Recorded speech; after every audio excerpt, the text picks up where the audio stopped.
Assalamualaikum warahmatullahi wabarakatuh. Salam sejahtera untuk yang beragama lain. Baik, hari ini kita akan belajar tentang bagaimana cara menganalisis data. Yang akan kita pelajari adalah data kualitatif, bukan data kuantitatif ya. Nah, bagaimana cara menganalisis data kualitatif?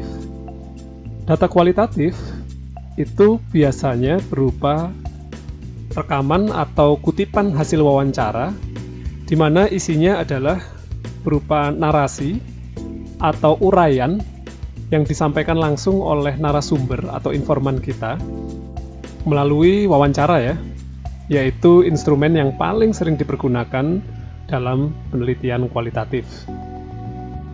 Nah, hasil wawancara kemudian diapakan? Hasil wawancara kemudian kita coba untuk amati, kita coba untuk interpretasikan berdasarkan pola-pola tertentu dan berdasarkan makna-makna yang terkandung, baik itu tersirat atau tersurat. Nah, kemudian pendekatan yang digunakan umumnya adalah menggunakan pendekatan etnografi, yaitu pendekatan dari sisi nilai dan budaya ya.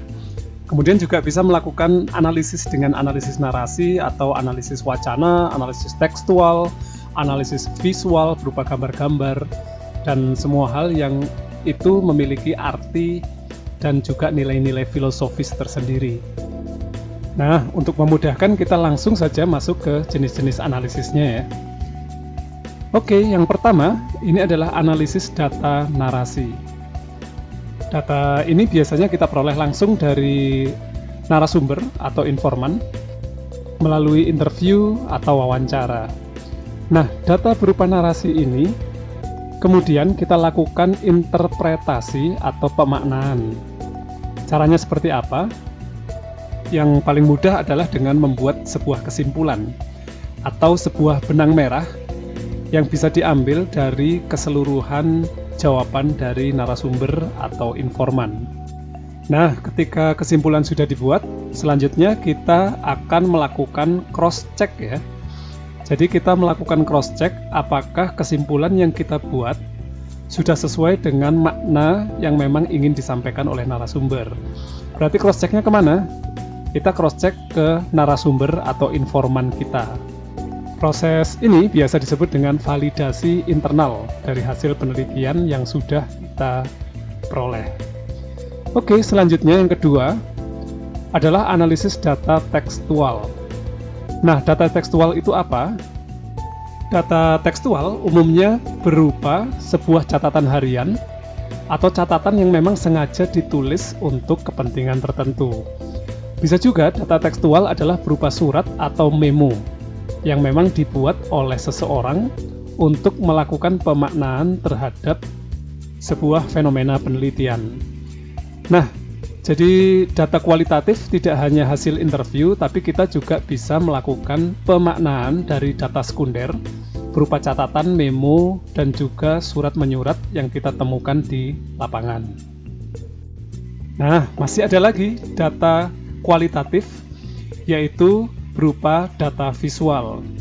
Nah, analisis untuk data visual ini berbeda dengan analisis untuk data tekstual dan juga data hasil wawancara. Data visual umumnya berupa foto atau video terkait dengan konteks penelitian yang kita lakukan. Jadi di dalam penelitian kualitatif, data visual merupakan data yang memang harus diolah dan kemudian juga perlu untuk diinterpretasikan, yang kemudian itu diharapkan dapat mendukung atau melengkapi dokumen yang kita peroleh melalui instrumen wawancara atau interview dengan responden atau narasumber kita ya. Nah, proses analisisnya seperti apa? Jika kita memiliki data visual berupa foto dan video, biasanya berupa potongan-potongan video atau foto terkait dengan penelitian. Yang harus kita lakukan adalah dengan cara mengelompokkan foto dan video tersebut berdasarkan karakteristik tertentu. Kemudian kita mencoba untuk merekonstruksi kembali dan memberikan makna yang mudah untuk difahami terkait dengan penelitian yang sedang kita laksanakan. Nah, sampai di sini sudah paham bukan? Itulah kenapa saya selalu menyarankan untuk mahasiswa S1 tidak mengambil judul skripsi berupa penelitian kualitatif. Karena apa?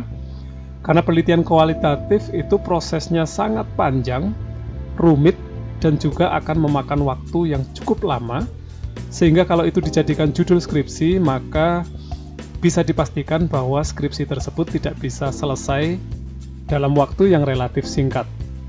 Nah, selanjutnya kita akan membuat sebuah kesimpulan bahwa di dalam penelitian kualitatif tidak hanya data yang diperoleh dari hasil interview saja yang akan dianalisis, tapi data yang berupa tekstual dan data yang berupa visual itu juga wajib untuk dilakukan analisis sebagai bagian dari analisis data kualitatif.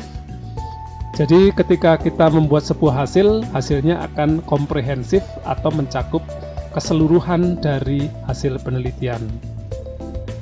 Nah, selanjutnya ketika kita sudah melakukan interpretasi dan sudah menemukan hasil, masih ada satu lagi tahap, yaitu yang biasa disebut dengan triangulasi ya.